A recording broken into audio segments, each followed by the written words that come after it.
साल 2022 दस्तक देने को है और आप में से कई सारे लोग जो इंस्टाग्राम पर और व्हाट्सएप पर मुझसे जुड़ते हैं वो में से स्पेसिफिक वीडियोस की डिमांड करते हैं और आपके जो कमेंट्स आते हैं उसके हिसाब से भी मैं वीडियोस का चयन करता हूँ। तो रिसेंट टाइम्स में पिछले 7-8 दिनों में मेरे पास बहुत रिक्वेस्ट आई कि जिनका नाम ए से स्टार्ट होता है उनका 2022 कैसा रहेगा। ध्यान रखिएगा, ये जनरलाइज्ड होगा, आपकी कुंडली पर विशेषतः क्या असर है उसके लिए आपकी कुंडली की दशाओं और महादशाओं का अध्ययन करना ज़रूरी है। मैं हूं अभिषेक, आप देख रहे हैं मेरा यूट्यूब चैनल। चलिए शुरुआत करते हैं। ए नाम वालों का 2022 कैसा जाएगा। फटाफट से वीडियो को लाइक कर दीजिए और चैनल को सब्सक्राइब करके बेल आइकन को प्रेस कर दीजिए। ए नाम वाले की जो डिटर्मिनेशन होती है वो बहुत अच्छी होती है, साथ साथ इनके अंदर कॉन्फिडेंस जो होता है वो बहुत अच्छा देखा जाता है। लोग इन्हें कई बार घमंडी भी कहते हैं, वास्तविकता में घमंडी नहीं होते, ये एक सरल स्वभाव के देखे जाते हैं। कहा जाता है कि ए नाम वाले जो होते हैं वो कभी भी किसी भी परिस्थिति में हार नहीं मानते और परिस्थितियों का बहुत ही डट कर सामना करते हैं और अब जब तक अपने लक्ष्य को प्राप्त ना कर लें ये हमेशा आगे बढ़े रहते हैं।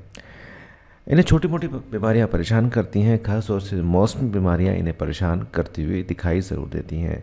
ए नाम वाले काफ़ी आकर्षक होते हैं और आपको पहली नज़र में ही दीवाना बनाने का मादा रखते हैं। प्यार के मामले में भी कई बार देखा जाता है कि ये भाग्यशाली होते हैं। ये रिश्तों और प्यार को बहुत महत्व देते हैं।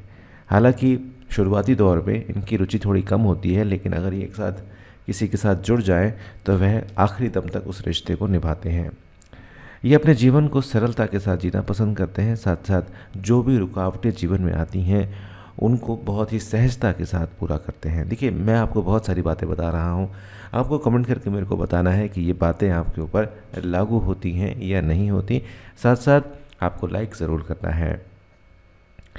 देखिए, सफलता जो मिलती है इनको थोड़ी देर से मिलती है। कई बार देखा जाता है कि क्योंकि थोड़े से शाई किस्म के भी ये देखे जाते हैं, रोमांटिक होते हैं, लेकिन रोमांस को प्रदर्शित करना, दिखावा इन्हें इतना पसंद नहीं होता। अपनी फीलिंग्स को ज़्यादा शेयर ये लोग नहीं करते। तड़क भड़क पे ज़्यादा नहीं जाते हैं। अपना जो भी है जैसा भी है चीज़ों को वैसे ही एक्सेप्ट करते हैं। साधारण शब्दों में सिंपल लिविंग हाई थिंकिंग को चलते हुए ये दिखाई देते हैं।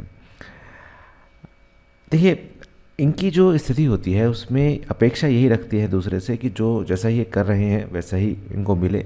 धार्मिक क्रियाओं में भी काफ़ी हद तक ये आगे रहते हैं। मानसिक शांति इन्हें प्राप्त होती है। काफ़ी फियरफुल भी होते हैं और कई बार जब गुस्सा आ जाता है तो बहुत गुस्सा भी ये लोग करते हैं। घुमा फिरा के बात नहीं करते हैं, चीज़ों को सीधी तरह से आगे लेकर चलते हैं। तो ये तो एक जनरल मैंने आपको बताया कि ए नाम वाले कैसे होते हैं। अब बात करते हैं जिसके बारे में आपने ये वीडियो को क्लिक किया है। देखिए, मिला जुला ये 2022 आपके लिए रहेगा। आपको अतिरिक्त मेहनत करनी पड़ेगी और एक बात आपको ध्यान रखनी होगी कि किसी तरीके का आलस आपको नहीं करना है। 16 जनवरी के बाद जब मंगल का धनु राशि में प्रवेश होगा तो आपको थोड़ा अच्छा मिलता हुआ दिखाई देगा और शुभ फल आपको प्राप्त होंगे और आपके जीवन में सकारात्मकता देखने को मिलेगी। लेकिन रोमांस को थोड़ा सा ध्यान रख के चलाएं। और 13 अप्रैल के बाद गोचरीय स्थिति ऐसी है कि आपको थोड़ा सा ध्यान और रखना होगा। परीक्षा में आप अपना अर्जित कर पाएंगे और आगे बढ़ पाएंगे और अंक अच्छे आपको मिलेंगे। 6 मार्च तक जो स्थिति है उसमें शनि और बुध की युति अच्छे आपको परिणाम देगी। शनि और बुध की युति के कारण सेहत से जुड़ी समस्याओं का सामना भी आपको करना पड़ सकता है। ध्यान रखिएगा कि कोरोना अभी ख़त्म नहीं हुआ है और इसकी चपेट में आप ना आए, इसलिए अपना थोड़ा ध्यान रखें। मैं ये नहीं कह रहा हूँ कि आपको होगा, लेकिन मैं यह कहने का मतलब ये है कि अपना ध्यान रखिए। हालांकि कोई बड़ी बीमारी होने की संभावनाएं दिखाई नहीं देती हैं, लेकिन बदलता हुआ मौसम आपको दिक्कत कर सकता है। पाचन तंत्र के विकार आपको हो सकते हैं। यहाँ पर 27 जून से आपको थोड़ा अच्छा राहत मिलती हुई दिखाई देगी और आप की जो स्थिति है, पारिवारिक स्थिति है, उसमें थोड़ा आपको विशेष ध्यान रखने की आवश्यकता रहेगी।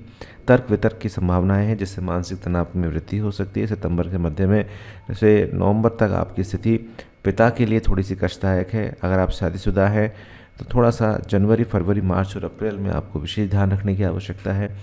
क्योंकि कुछ टकराव की स्थिति बन रही है और अहम पे चोट ना लगे आपके भी और उनके भी। बोलते समय बहुत ज़्यादा ध्यान रखें। परिस्थितियों में सुधार ज़रूर आएगा दोस्त, लेकिन थोड़ा सा यहाँ पर आपको विशेष यहाँ पर चलना पड़ेगा। करियर की अगर हम थोड़ा सा देखें तो करियर में हमारी जो स्थिति दिख रही है वह हमें ठीक ठीक दिख रही है, लेकिन जैसे मैंने कहा कि आपको भाई मेहनत इस साल जो है वो आपको एक्स्ट्रा जो है वो करनी पड़ सकती है अगर हम इस साल को देखें। हालांकि नौकरी के लिए उत्तम रहेगा आपके लिए। वर्ष की शुरुआत से जून तक की स्थिति जो है वो ठीक ठीक कही जा सकती है।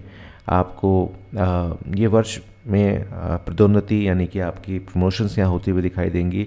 दिसंबर में शनि का जो परिवर्तन होगा उसमें आपको काफ़ी हद तक चीज़ें मिल जाएंगी। अगर आप कुछ ऐसे टेक्नोलॉजी से जुड़े हुए हैं तो आपके लिए काफ़ी अच्छा रहेगा, शुभ रहेगा। और आपकी शिक्षा की स्तर भी यहाँ पर अच्छा होता हुआ दिखाई देगा। आपके जो शिक्षा के स्थिति है उसमें जो स्वामी है सूर्य और शिक्षा जो आपके 9वें और 11वें भाव में रहेंगे, जिससे आपको बड़ी प्रतियोगिताओं में आपकी सफलता के अच्छे योग बन रहे हैं। शिक्षा में भी बेहतर परिणाम आपको प्राप्त हो रहे हैं। पारिवारिक दृष्टिकोण से अगर मैं देखूं दोबारा से तो कोई प्रॉब्लम नहीं दिखाई दे रही मुझको। आपको सहयोग प्राप्त हो रहा है, लेकिन छोटी मोटी नोक झोंक जो है वो कंटिन्यूटी में चल रही है। इसको अगर आप कंट्रोल कर लेंगे तो मुझे लगता है कि बहुत बेहतर आप कर पाएंगे इस साल।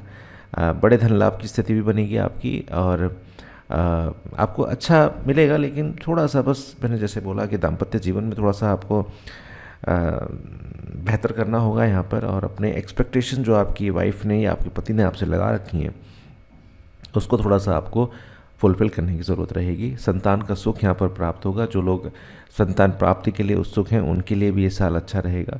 और चंचलता परेशान करेगी बच्चे की आपको, और कुछ टीचर्स से भी आपको कुछ चीज़ें सुनने को मिल सकती हैं।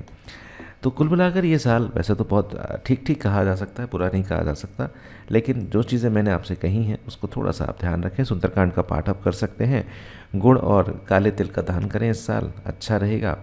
और अपनी कुंडली के अनुसार कोई रत्न अगर आप धारा करना चाहते हैं किसी कुंडली विशेषज्ञ को दिखाकर आप कर लें तो बेहतर रहेगा। नहीं तो सुंदरकांड का पाठ और हनुमान चालीसा का पाठ आप पूरे साल करें।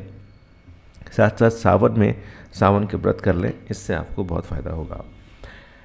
नंबर मेरा व्हाट्सएप का आपकी स्क्रीन पर आ रहा है 9411848508। साथ साथ इंस्टाग्राम की आईडी है पटनागर 2411। सभी के लिंक आपको डिस्क्रिप्शन में मिल जाएंगे। टेलीग्राम पर भी आप मुझे फॉलो कर सकते हैं। टेलीग्राम पर आपको डेली का राशिफल प्रोवाइड यहाँ पर कराता रहता हूँ। मिलता हूँ आपसे एक नई वीडियो में। धन्यवाद।